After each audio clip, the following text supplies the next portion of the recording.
Joe Carroll, the psychopath.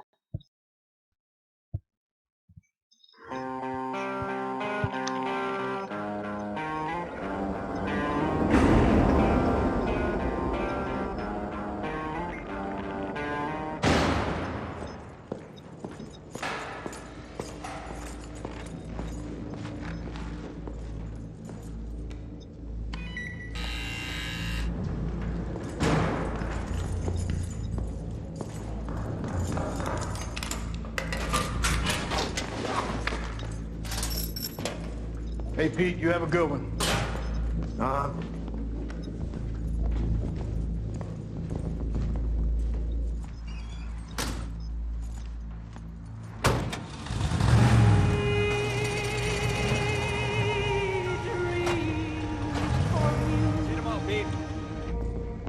Where is everybody?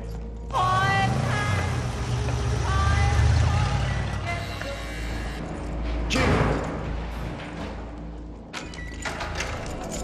Oh my God! Come on in, Signal 63! Get some help now!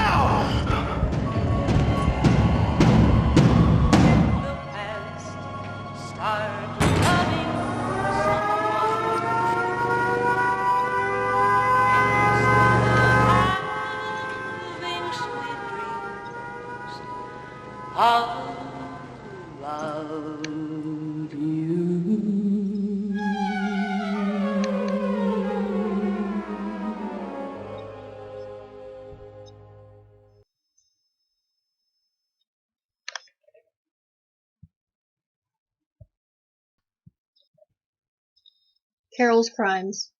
The death, then, of a beautiful woman is, unquestionably, the most poetical topic in the world. Edgar Allan Poe.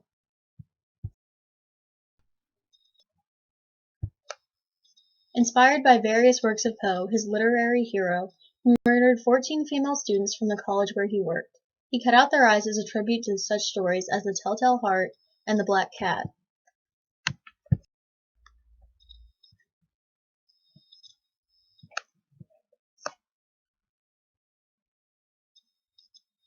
In addition to his original set of murders, he would go on to order several kidnappings and command that his followers murder and commit suicide for him.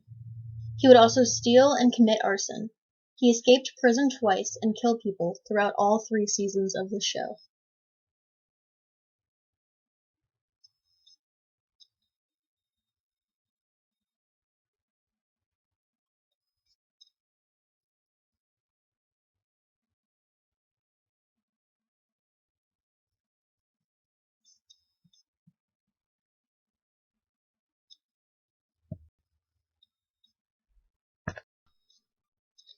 The criminal theory that applies to Joe's crimes is the rational choice theory. Joe analyzed the pros and cons, including the risk of capture, and decided that the crimes were worth committing.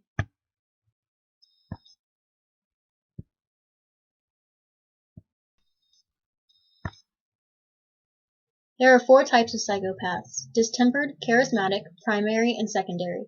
Similarly to most cult leaders, Joe was a charismatic psychopath. He was a charming, attractive liar. He was gifted in teaching and public speaking and used that to manipulate others to join his cult and act under his command. He was an author and used this to inspire his followers to write their own chapter of the story, as long as they furthered his ultimate goal. He was a fast talker and even convinced his followers to take their own lives. This subtype eventually comes to believe their own fictions, as in Joe's case with this new story.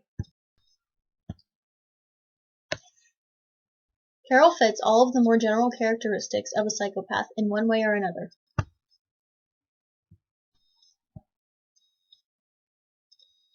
Glib and superficial charm. Those around him were drawn to him, not realizing the charismatic man they thought they knew did not reach his inner self.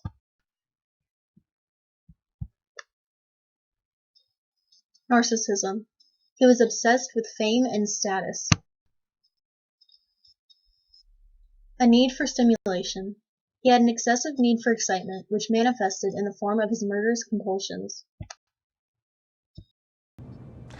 Did you know that the FBI estimates that up to 300 serial killers are active in the US on any given day?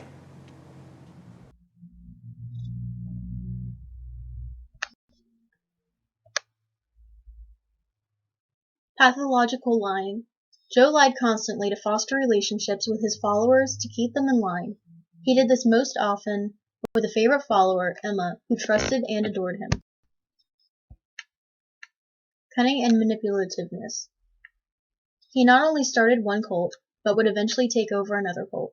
Followers did whatever they could to please him, even murdering or dying for his cause. He targeted friendless and unhappy people. The cult made them feel like they had a place that they belonged. I will be your friend.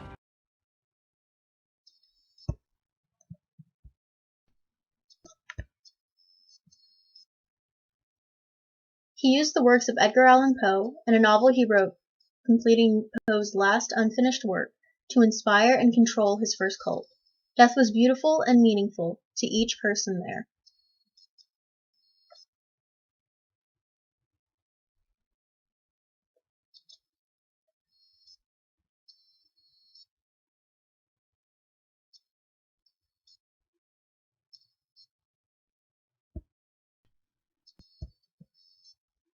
For the second, he used religion, and slogans such as "Salvation is ours through the redemption of others," and "Send them home with shouts of praise." Redemption was his way of saying murder, and home was the place their souls were supposed to go once their physical being died. They considered death the end of the mortal pre-life, and so they relished the idea of being released into their true home. Joe would even move on to manipulating law enforcement. You are my flawed hero. Yes, I ensured that by killing Sarah. She was the inciting incident. The hero's call to action. Oh, this is merely the prologue. This is just the beginning. That was the entire point of Sarah's death. It was for you.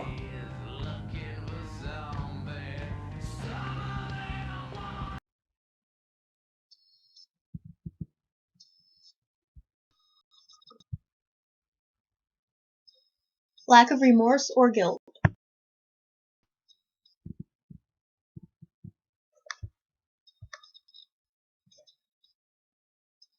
Someone who starts off with a 14-victim killing spree does not regret his actions.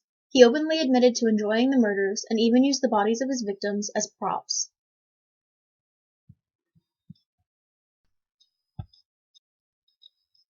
Shallow effect. Though he claimed to feel love for his ex-wife, when she ceased to suit his needs, she became expendable. He did not grasp emotions as he claimed to throughout the show. Callousness or lack of empathy. Joe would do anything to accomplish his goals. It did not matter who got hurt in the process. He often said things such as, "Failure to obey me will result in your death and the death of everything you hold dear." Parasitic lifestyle, or exploitative financial dependence on others. He lived off of the taxpayers during prison stays, and off of his followers in the first season. In the second, he lived with Judy, a woman who had an obsession with Joe, and her daughter Mandy. He moved on to live with millionaire Lily Gray, who had her own collection of misfits, including the serial killer twins, Luke and Mark. Finally, he took over the Corbin cult compound, run by leader Micah and his wife Julia, after having been offered refuge there.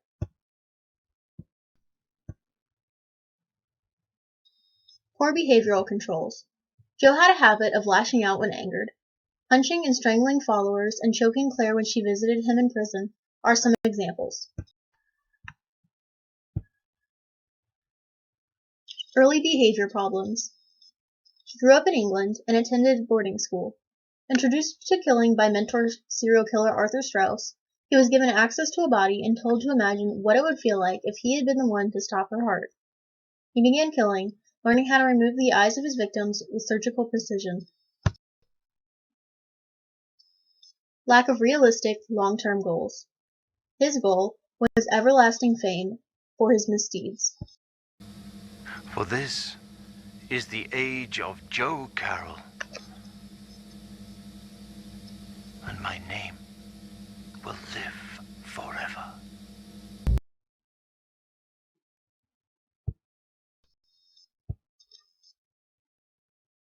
Impulsivity. Joe acted on a whim on several occasions, such as when he ordered the deaths of women sharing his ex-wife's name to draw her out of hiding. Irresponsibility. Though a father, Joe did not protect his son. He instead kidnapped and exposed him to his cult of killers, while using him to get to Claire and FBI agent Ryan Hardy.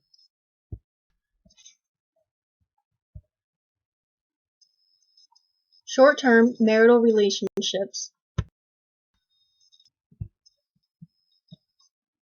He married Claire Matthews, a fellow university teacher, and they had a son.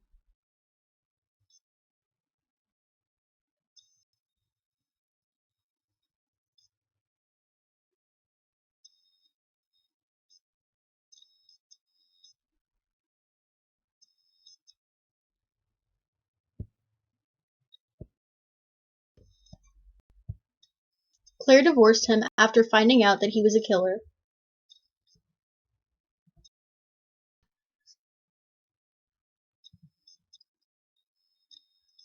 Failure to accept responsibility.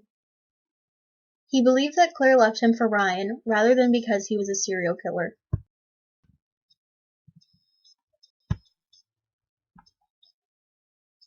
Carroll's trial. He was convicted of his various crimes and received the death penalty as punishment.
Joe Carroll is easily among some of the greatest fictional serial killers to have aired on television.